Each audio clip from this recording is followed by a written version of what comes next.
Olá, meus amigos, eu sou o Arthur Toledo, sou produtor rural, pecuarista e sou coach do agronegócio e hoje estou aqui fazendo a videoaula sobre engorda.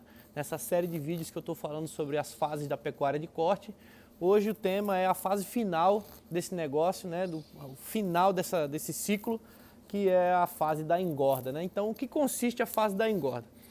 A engorda é quando você tem animais que já estão em idade e peso suficiente para sair da recria e entrar na fase de engorda, que isso acontece normalmente aí por volta dos 2 anos de idade, os 24 meses, mais ou menos, né? Depender de raça e várias outras coisas, mas a média é essa. Então os machos vão estar aí mais ou menos com as 14 arrobas, deve ser mais ou menos isso, e as fêmeas em torno de 10 arrobas já entram nessa fase de engorda. Então são animais que eles não vão crescer mais, né? Eles não têm mais o gasto energético ali, né, de nutrientes da alimentação para produzir osso, produzir cartilagem, vísceras e tudo mais. Ele já está com o corpo formado e agora é só realmente engordar, né? A musculatura encher e começar a depositar gordura. Que aí é a fase finalzinho mesmo, que é o acabamento da gordura, né? E isso daí é assim, dependendo do que foi feito na recria, você vai ter animais que vão ser abatidos com a idade cada vez mais cedo, né, e com um peso cada vez maior. Mas isso depende 100% do que foi feito antes, na fase anterior, na recria, né? E assim, o foco disso daqui agora, dessa fase da engorda, é ganho de peso todo dia. O gado tem que ganhar peso todo dia. Então assim, se tem uma coisa que você tem que estar prestando atenção numa fazenda de engordas, chama-se ganho de peso diário. É o índice GMD, ganho médio diário. É quanto o animal está engordando por dia. Se é 800 gramas, se é 1 quilo, se é 500 gramas, se é 1,5 kg, se é 2 quilos. Isso aí vai variar de acordo com o seu sistema de produção, que eu vou falar um pouquinho mais para frente, né? Então, partindo do ponto de vista técnico da engorda, se você comparar ali, né, com a cria, até com a recria, são animais que realmente requer muito menos cuidado, né, de estar ali em cima observando, mas sim, ainda assim requer cuidado e tem que estar observando, porque a gente tem que estar sempre de olho em animais que não estão engordando. É muito difícil você ter um controle individual, de índices zootécnicos, de olhar um por um e saber cada um quanto está ganhando peso ou não. Isso é uma tendência, né, cada vez mais hoje já se consegue fazer isso, mas ainda não é a realidade, né, do Brasil isso daí. Mas você saber olhar ali animais que você vê que não desempenha e tira fora e sumir com ele, porque ele está comendo pasto ou comendo ração, comendo proteinada à toa, enquanto o outro animal que está engordando está perdendo de comer, né? E está gastando dinheiro à toa. Então tem que ter cuidado sim. E nessa fase, né, o que a gente tem que estar olhando aqui, né? Primeiro, qual é o objetivo desse pecuarista, né? Porque cada vez mais a gente quer mais peso com menos tempo, né? Tem que ser cada vez mais curto esse ciclo aqui da engorda, né? Então, para que isso aconteça, precisa saber, cara, com quantas arrobas você quer matar o seu gado e em quanto tempo, né? Essa coisa de colocar o boi no pasto e deixar lá, e um dia você vai lá e olha e fala, tá gordo, vamos ligar no frigorífico e vamos matar, isso é uma coisa que cada vez mais está caindo no desuso, né? Quem estuda e faz conta não faz mais isso, porque o animal na fazenda comendo capim, e cada dia que passa ele tem um custo diário, né? Está custando por dia aquilo dali. Então cada dia a mais que ele vai ficando e ele não vai para o abate, ele está diminuindo o lucro da propriedade. Então você tem que ter clareza do objetivo. Olha, eu quero matar meus bois com 20 arrobas. Eu quero matar meus animais com 21, com 22, com 18, com 19. Depende, isso vai depender. Tem um peso ideal para matar animal, para mandar para o frigorífico? Não. Isso vai depender do frigorífico, né? E qual é o tipo de animal que ele quer, vou falar um pouco disso mais na frente. E isso vai depender do seu bolso, né? Isso vai depender, porque se você quer animais de 21 arrobas, ele entrou com 14, então ele precisa de mais 7 arrobas. Quanto de peso esse animal tem que ganhar por dia para chegar nesse 21 arrobas? São 7 arrobas, em quanto tempo isso é possível fazer? Então a gente começa a traçar uns objetivos. Baseado nesse objetivo, o cara fala assim, não, eu quero ganhar 2 arrobas por mês, né? Então, 2 arrobas por mês, esse animal tem que ganhar 2 quilos por dia, né? 1 arroba por mês, esse animal tem que ganhar 1 quilo por dia. 2 quilos por dia, companheiro, o boi tem que ser muito bom e só no confinamento, né? No pasto você não vai conseguir fazer isso. Vou falar sobre o confinamento, mas essa estratégia de se vai ficar no pasto, se vai para o confinamento, se você vai dar uma ração proteinado no pasto, tem que ser decidido antes para que você faça as contas para ver se faz sentido isso daí. Que o erro de muito pecuarista é deixa no pasto, essa ideia, olha, essa ideia que pecuarista velho tem de que deixa no pasto.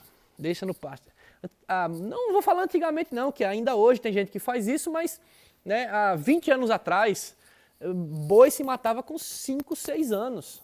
Por quê? Porque já começa na recria. Emagrece, engorda. Chuva, engorda. Seca, emagrece. Chuva, engorda. Seca, emagrece. O boi sanfona, ele vai chegar para chegar em 21 a 22 arroba, 5, 6 anos. Chega nunca, né? E o mercado hoje em dia, principalmente o mercado brasileiro e principalmente o mercado estrangeiro, está muito exigente. O estrangeiro é exigente pra caramba, né? Vamos chegar nessa conversa ainda aqui. E o brasileiro é um pouco menos exigente, porque o brasileiro aprendeu o que é carne boa. Eu vou falar para você que tem 4, 5 anos que está aprendendo, né? Que até um dia desse, carne boa para o brasileiro era churrasco, picanha e o resto carne de panela, bife, né? Manda tirar a gordura, porque são 2 tipos de cliente diferentes, né? A dona Lúcia que vai no mercado segunda-feira comprar carne para fazer durante a semana para a família, ela pede para o cara tirar toda a gordura das peças, ela quer a carne magrinha, sem gordura, para fazer bife ou carne de panela. O seu João, que compra carne para o churrasco no fim de semana, ele quer uma picanha com 2 dedos de gordura, uma costela, olha, só gordura, né? São clientes diferentes e é isso que eu estou falando. Há 2, 3 anos atrás, ou 4, 5 anos atrás, né, relativamente pouco tempo, ninguém sabia o que era um filé de costela, o que era um contrafilé bom, porque contrafilé normalmente era um negócio duro, né? Ninguém queria. Tem que passar na máquina para amaciar, bater com o martelo, jogar amaciante para o cara conseguir comer, né? Ninguém imaginava fazer isso em churrasco, né? Dizer que vai botar um contrafilé no churrasco, o nego xingava você, né? E toda a gama de carne que tem, do dianteiro, né, das costas e tal, que ninguém usava esse churrasco e agora o nego tá aprendendo isso com toda essa coisa do gourmet, né?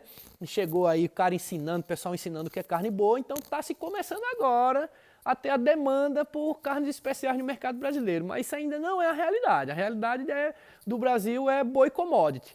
E aí você imagina um boi de 6 anos inteiro, não é a melhor carne que tem no mercado, não é, né? Uma vaca de 8, 10 anos não é a melhor carne que tem.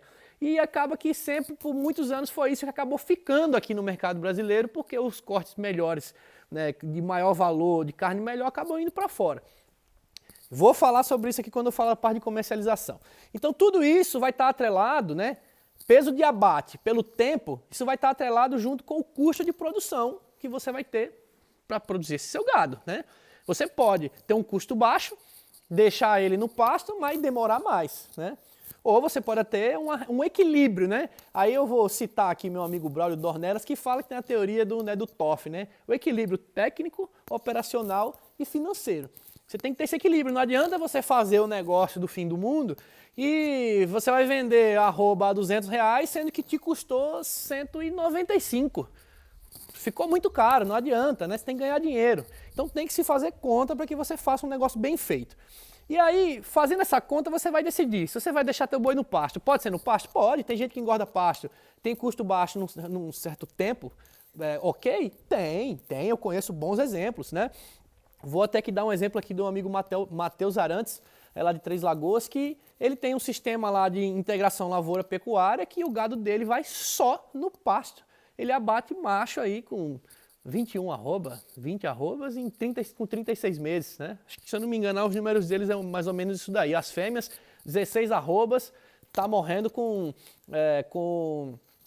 24 meses. É uma coisa bem assim, realmente é o suprassumo E Nelore, tá? Isso que é o detalhe, não é cruzamento não é Angus, não é nada disso, é Nelore. E carne de primeira. E agora por quê? Porque ele investe na pastagem dele, ele reforma a pastagem dele com soja, planta soja, da soja ele planta um pasto depois, a soja é fixador de nitrogênio, sai um pastão violento e tem muita gente que não sabe, mas tem pasto de qualidade. Pasto de qualidade chega a dar peso de confinamento na engorda de todo dia. Tá? Um peso de confinamento médio, 1 quilo por dia. Tá? É um peso, falar assim, um confinamento aí, 1 quilo por dia. Então, pasto bom, né, adubado, feito o que tem que fazer, dá 1 quilo também. Então, é tudo, assim, tem muitos ajustes que pode ser feito, mas começa com a pastagem. Pastejo contínuo, o boi fica em cima o tempo todo, por muito tempo. Você acaba com o pasto, o boi não engorda e né, não é bom. Mas você pode ter, só de mudar o manejo, você tem um pastejo rotacionado, já ajuda. Se você adubar a pastagem, ajuda. Se você tiver reforma de pastagem, ajuda. Tudo isso você tem que chamar o técnico aí, o agrônomo, né? Falar de manejo de pastagem, de adubação. Chama o agrônomo, você chama os zootecnistas para fazer conta, para descobrir qual é o melhor sistema que você vai ter. Partindo daí para frente, para intensificar o negócio, aí você vai para a suplementação, certo? Então, suplemento, como eu já falei no vídeo anterior, é um suplemento a mais. Você tem que ter o pasto para dar o suplemento. Não adianta você não ter pasto e querer dar suplemento, que suplemento não é comida, é suplemento, né? É igual o suplemento de academia que você toma. Não adianta nada tomar aquele monte de pílula lá e não comer, né? Não adianta de nada. E aí você pode ser um proteinado de baixo consumo, que ali, sei lá quantas gramas, 200, 300 gramas por dia. Proteinado de alto consumo, 0,5%, 1% de peso vivo. Isso aí eu não vou entrar nesse detalhe que eu posso acabar falando besteira aqui. Você tem que falar com os zootecnistas sobre isso. Mas ter a noção de que tem o proteinado. Você pode ter o semi-confinamento, né, que é dar ração do animal no pasto. Você pode ter o confinamento a pasto, que é uma ração completa mesmo, com volumoso, com tudo, mas no pasto ainda. E aí vem para frente o confinamento, né? O confinamento é você tirar os animais do pasto, fechar num quadrado, dar água e ração para ele. Ele vai comer 100% de ração, não vai comer capim. Então, assim, a ideia do confinamento, para você entender a origem disso, o que é? No Brasil, isso até um dia desse ninguém tinha confinamento, né? Tá cada vez mais aparecendo isso. É uma estratégia, a princípio, para você fugir da seca, né? Você tem produção de forragem, né? de capim durante a época de chuvas, né? Durante a época do verão. Chegou no inverno, e aí depende da região, né? Que às vezes inverno e verão é uma coisa muito relativa no Brasil. Por exemplo, em Alagoas, inverno e verão é o oposto do que é aqui, né? Inverno é chuva, verão é sol. Em outros lugares, inverno é calor e chuva, e inverno é frio e seca, e a chuva é o verão, né? Com calor.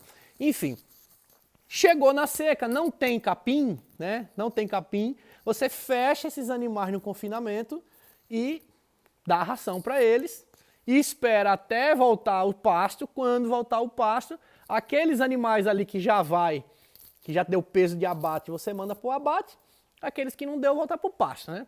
Isso é uma coisa, né, sei lá quantos anos se faz isso aí na Europa, nos Estados Unidos e em outros lugares, né? E como o Brasil sempre teve aquela coisa do pasto à vontade, né? Sempre foi uma coisa muito, né, tem pasto, tem área à vontade, era uma coisa muito em desuso. E desde então começou a aparecer isso. E aí qual que é a comparação? O confinamento ele tem um custo alto. Você vai ter que fornecer a comida na boca do animal todo dia. Ração custa caro. O custo de produção mais barato ainda é o pasto, né? Ainda é o pasto. Então, ração custa caro.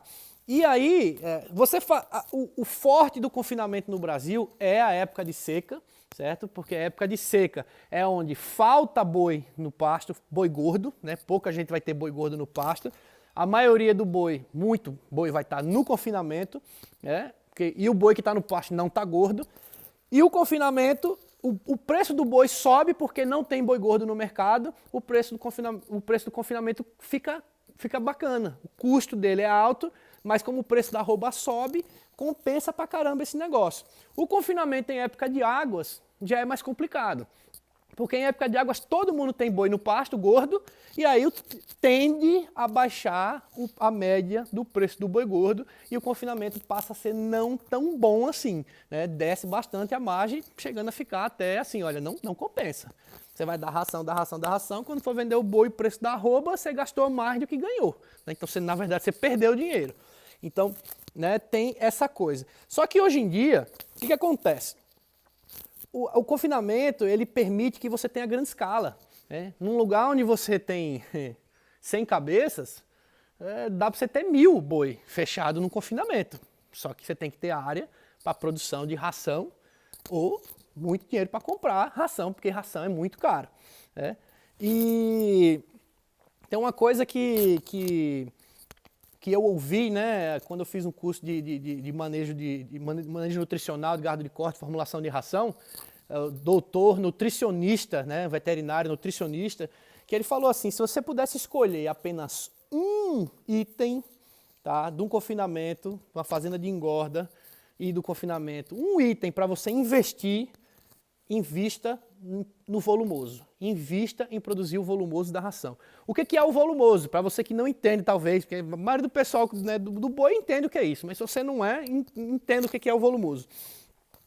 A ração, ela tem o volumoso e o concentrado. O volumoso são as forragens, certo? Então, silagem de milho, silagem, a parte verde, planta, né? Silagem de cana,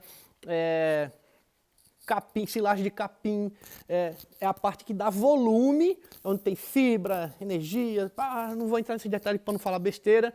E tem o concentrado, que é a parte de grãos, né? Então o milho, grão, soja, amendoim e uma série de outras coisas. E o grande lance é que ele fala é o seguinte, invista no volumoso de qualidade. Porque tem muita gente preocupada em produzir o concentrado. Mas o concentrado é onde vai talvez uma boa parte do custo da ração, né? Talvez a maior, não sei, depende aí do tipo de ração que você está dando. O volumoso, se ele for de baixa qualidade, pode ter o concentrado da qualidade que for, você vai estar prejudicando a sua ração e apesar de ter um custo relativamente baixo, também não dá resultado. Então a relação de custo-benefício.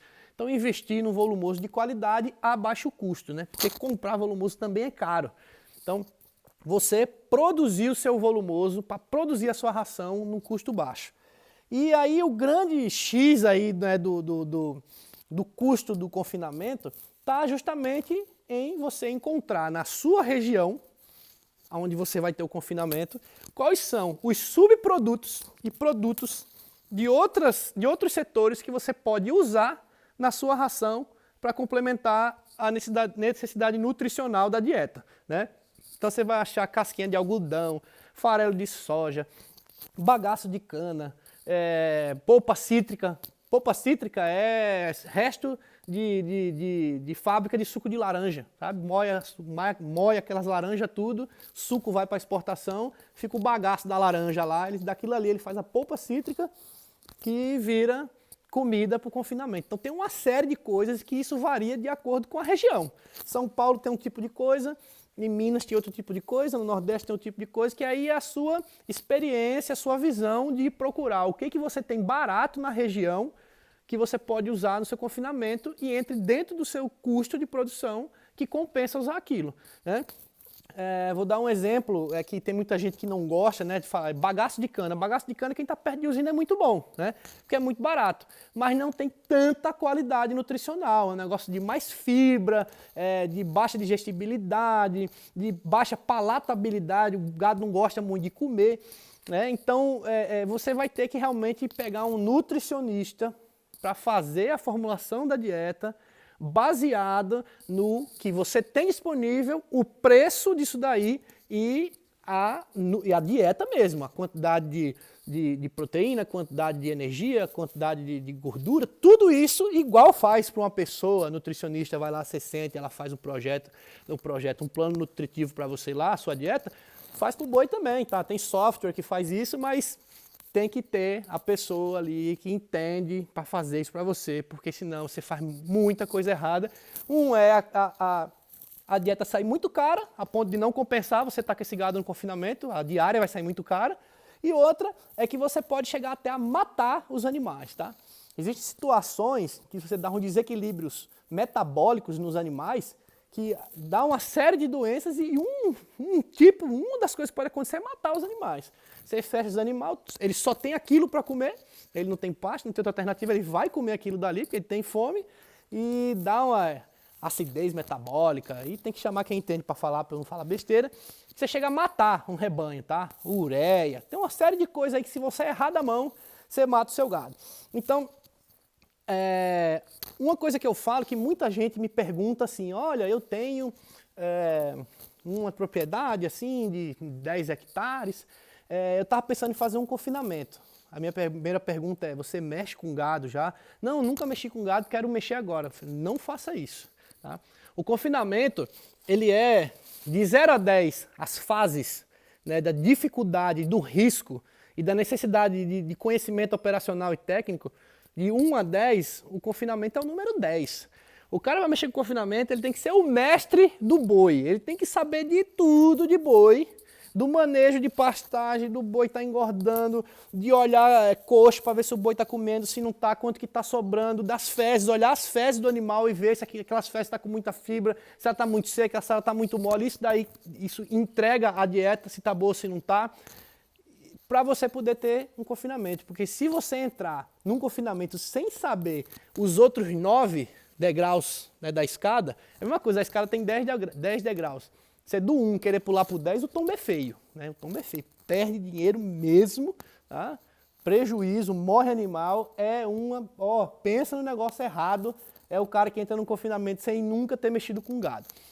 Então eu costumo dizer isso, vira o mestre no boi primeiro, nos outros assuntos, daí você começa a mexer com confinamento, porque é a parte mais difícil que tem, que exige mais, não cuidado com os animais em si, mas cuidado com a parte planejamento, organização, observação e finança, né? Envolve risco porque envolve muito dinheiro, então o risco é muito alto, né?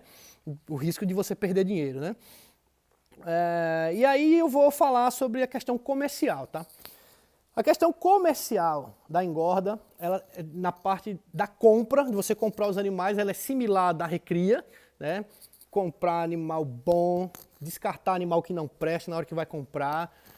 Isso aí só a expertise vai te dizer. Se eu for falar o que é animal bom aqui, a gente vai ficar 1 hora discutindo, isso daí é muito relativo.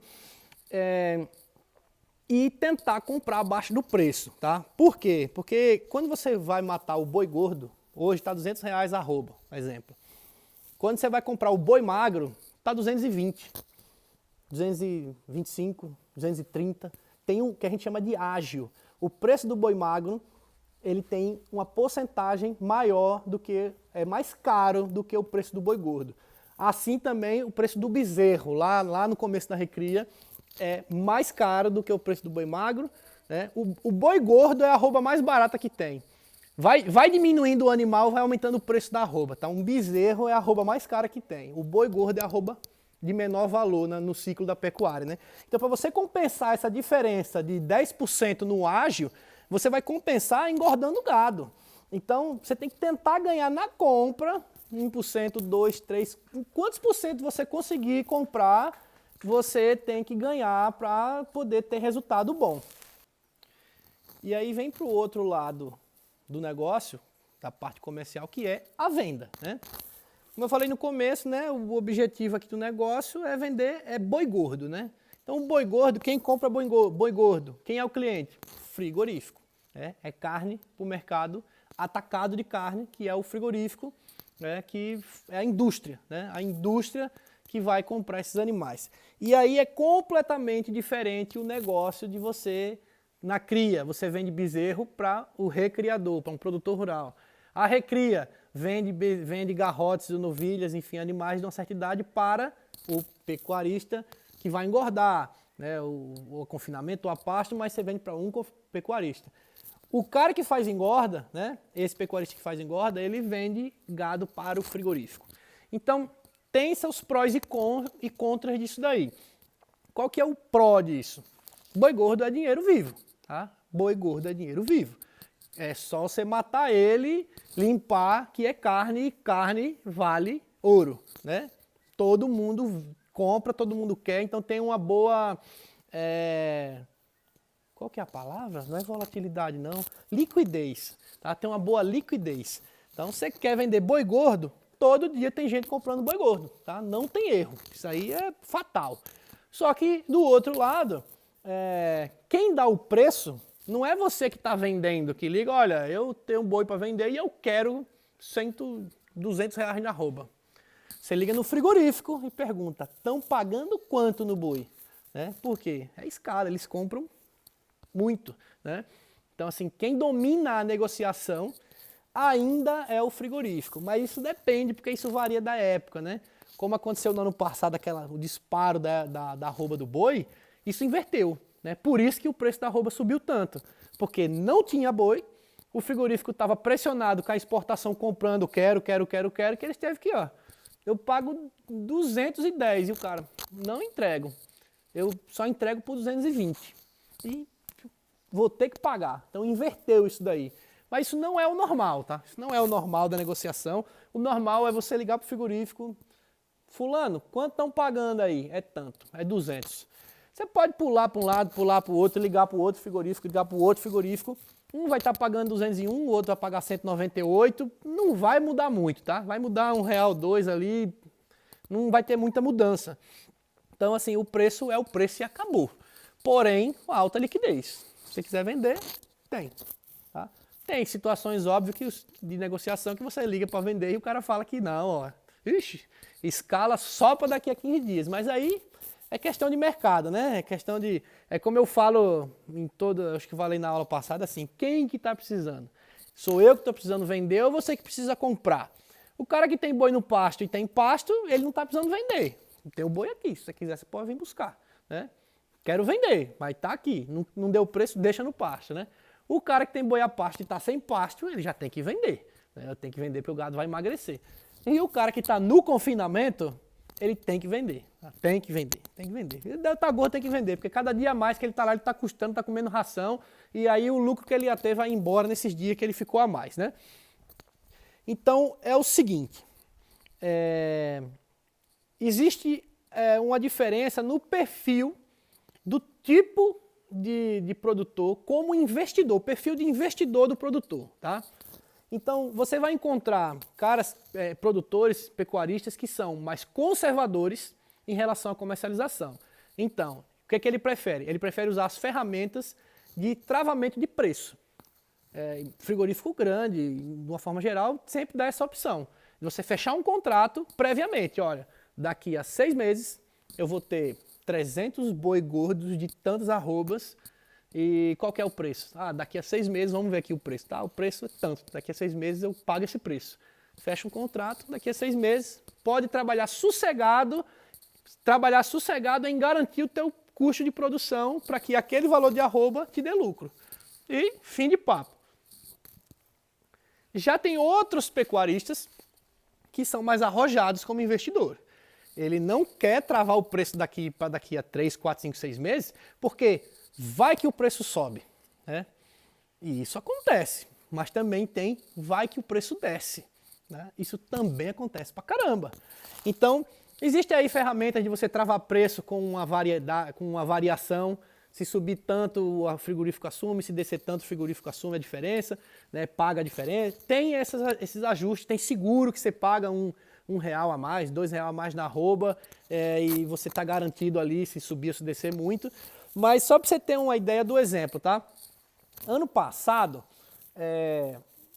teve esse estouro do preço que foi lá, né? Tava numa casa dos R$160 a arroba do boi gordo. E chegou a R$230 a arroba do boi gordo, num prazo de 45, 60 dias. Então, assim, foi um pipoco, tá? Foi um pipoco. Tinha gente que tinha boi fechado já, em confinamento, com contrato fechado, de 170, desde 6 meses atrás. Chegou na semana do contrato dele de 170, o boi foi para 200, vamos falar que foi para 200, porque foi gradativamente subindo, tá? R$200, 170 para R$200, amigo, é uma diferença. É uma diferença. E esse cara que eu ouvi aqui da região que tinha, o cara tinha 10 mil boi. né, do confinamento com o preço fechado. E agora você imagina, a 170, ele já teve lucro, já está garantido o lucro dele ali, ele já ganhou dinheiro. Só que o boi foi a 200, companheiro. O cara fez uma conta lá, de quanto ele deixou de ganhar. Ele deixou de ganhar milhões. Eu não vou fazer essa conta aqui agora para não perder tempo. O cara deixou de ganhar milhões. Tá? Então, quanto dinheiro eu perdi? Não, deixou de ganhar, porque com 170 você já ganhou dinheiro. Então, esse cara que tem o perfil arrojado de investidor, ele vai arrancar os cabelos, ele vai beber veneno, ele vai botar o disco da Sandy para ouvir, dar um tiro na cabeça. Ele não vai suportar viver se ele sabe que o boi foi a 220 e ele fechou a 170, ele vai ter que entregar. E olha que ele ganhou dinheiro. Em compensação, o outro cara que é conservador, ele fechou a 170, o boi foi a 200, ele tá tranquilo. Ele tá, podia ter ganho, mas garantiu que é meu. Porque já pensou se tivesse caído? E cai, tá? Acontece, tem ano da delação do JBS, do carne podre lá, que eu lembro que a arroba do boi estava em 150, 160 e veio para 130. Teve uma queda assim de 20% em 15 dias. Então, amigo, o cara ficou sossegado. Eu vendi meu boi a 160 e o frigorífico vai cumprir o contrato, né?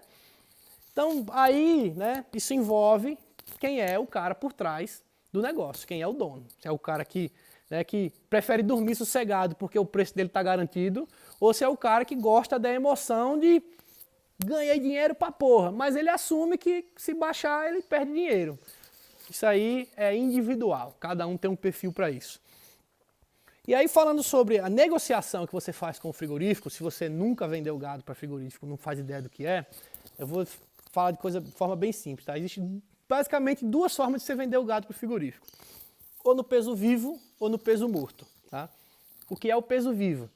Você pesa os animais na propriedade ou em alguma balança saindo da propriedade, mas ali contando como que peso da propriedade, eles vivos, você pesa eles vivos. É o peso dele vivo. E você combina quantos por cento ele vai considerar que aquilo é carne. E quantos por cento é víscera, barrigada, né, estômago, bucho, essa coisa tudo aí, né? E normalmente é o seguinte, boi, o cara combina 50% do preço, né, do peso vivo. Novilha, 50%, vaca, 47%, 48%. Aqui em São Paulo, aqui na região é isso. Em outros lugares é bem diferente isso daí, tá? Tudo bem, você garantiu, deu o peso vivo ali, faz a conta do peso da arroba, descontando o aproveitamento de 50%, vamos falar assim, e dá o preço lá. Tantos arroba, tantos reais por animal, paga o cara e vai embora, garantiu. Ou a segunda opção, que é o peso morto. O que é o peso morto? O frigorífico vem buscar os seus animais na fazenda, leva embora. Lá no frigorífico ele vai matar os animais, vai limpar a barrigada, vai deixar só a carcaça, carne com osso. Pesou, é isso aqui que eu vou te pagar. Divide por 15, né, o peso, vê quantos arroba deu X arroba, o valor da arroba é isso que vai dar. Normalmente, um boi gordo, ele chega a dar 53%, 54% de aproveitamento. Uma novilha, 52% de aproveitamento. Uma vaca, 50% de aproveitamento. Um animal bem gordo. Um animal que não está muito gordo, aí ele já não rende tanto. Né? Quando você tira lá, limpa as coisas tudo lá e fica carne com osso, ele já cai bastante esse rendimento. Tá 50%, 48%, 47%, 45%. Então é aí que tá. Se você tem um animal muito gordo, bem acabadinho de gordura, a melhor coisa é você vender para o frigorífico. No peso morto. Mandar para lá, que pesar na carcaça, pesou e fim de papo. Você vai ganhar 2, 3, 4% a mais do que se você vender no peso vivo. Tá? Porém, pode ser que chegue lá no frigorífico e eles descartem alguns animais. Porque deu cisticercose, porque tem uma série de coisas aí que eles fazem teste lá na hora, que eles desconsideram. Pancada, né? O animal bate no caminhão, tal, não sei o quê, então faz hematomas na carne. Aquela carne que faz hematoma, eles tiram fora e já não vai para o peso, né? Então tira 1, 2, 3, 4, 5, 10 quilos, 20 quilos de carne do animal tira fora e só vai pesar aquilo que está bonitinho. Apesar de que eles aproveitam aquilo dali, para graxaria no mínimo, né? Aproveita, não que vai virar comida, mas aproveita. Aquilo ali nada se perde, né? Do boi só se perde o berro. E olha lá. E tudo bem, mas você ganha 2, 3, 4% numa boiada. Isso dá muito dinheiro de diferença, tá? Muito dinheiro mesmo. Se você está falando aí R$200 arroba, você calcula aí o que é você perder 4%, né? 8 dá R$8. Vamos falar de diferença aí. Uma conta rápida assim, sem conta de padaria, né? Mas é muita diferença, tá? Quando você tem animais, mas que não estão bem acabados, daí é melhor você ir para o balanção aqui do peso vivo. Pesa eles vivos, deu 50%, manda embora, tá? E aí você está garantido, o teu é aquele. Se chegar lá, tem hematoma, cisticercose ou qualquer outra coisa, o cara já te pagou no vivo, tá? Então é uma questão de quem assume o risco do quê, tá? Tem muita gente que é brabo com o frigorífico, fala que o frigorífico rouba, que o frigorífico limpa demais, tira demais da carcaça e rouba você, que eles desconsideram muita carcaça lá que é safadeza deles. Isso daí vai ser uma briga eterna, nunca vai entrar em acordo isso daí, tá? Gente que faz as coisas certas, né, que são idôneos, tem em todo lugar, e gente pilantra, picareta tem em todo lugar também, né? Então aí vai de você conhecer a reputação do frigorífico, do abatedor, da pessoa que vai te comprar para saber se você pode ir no peso morto com ele ou se você vai no peso vivo, né? Então são alguns detalhes só para você entender isso daí. E aí tem assim a questão das premiações, tá? Premiação. Todo animal que vai para grande frigorífico, aqui na região centro-sul aí, que tem exportação, ele pode acabar tendo premiação no preço da roupa. Então se a roupa está R$200, eu vou falar quais são as premiações, você pode chegar a receber 205, 207, 210, né? Você recebe um a mais, porque o teu animal tem muita qualidade e enquadra num perfil de produto que eles têm para exportação. Então, que perfil é esse daí, né? Existe um negócio chamado boi Europa, que é um tipo de animal com um certo acabamento, com um certo peso, com uma certa idade, que a União Europeia compra e que esses frigoríficos pagam a mais para o pecuarista se você tem um boi que enquadra no boi Europa. Tem a cota Hilton, que é também um gado que vai para fora do país aí, que entra numa cota, nos animais de um certo padrão, de um certo peso, que eles pagam a mais porque entrou na cota Hilton. Hoje tem a China que está comprando muito gado do Brasil, e aí também são bem específicos esses animais que vão para a China. Não chega a ter premiação, mas assim, para a China só serve esses animais. Tem que ser novilhas com menos de 30 meses, boi com menos de 24 meses, e aí tem negócio de dente, que eles avaliam a idade pelo dente. Novilha só pode ter no máximo 6 dentes permanentes, não pode ter 8. O boi tem que ser castrado, só pode ter 4 dentes de leite. É uma série de coisas um perfil ali que eles enquadram, esse animal eu posso pagar um pouco a mais, porque ele vai para exportação. E para você ter boi Europa, cota Hilton e outras coisas, aí entra a questão da rastreabilidade, tá? Que aí tem alguns sistemas aí, o que eu conheço é o Sysbov. E aí essa questão do Sysbov, né, que é a rastreabilidade.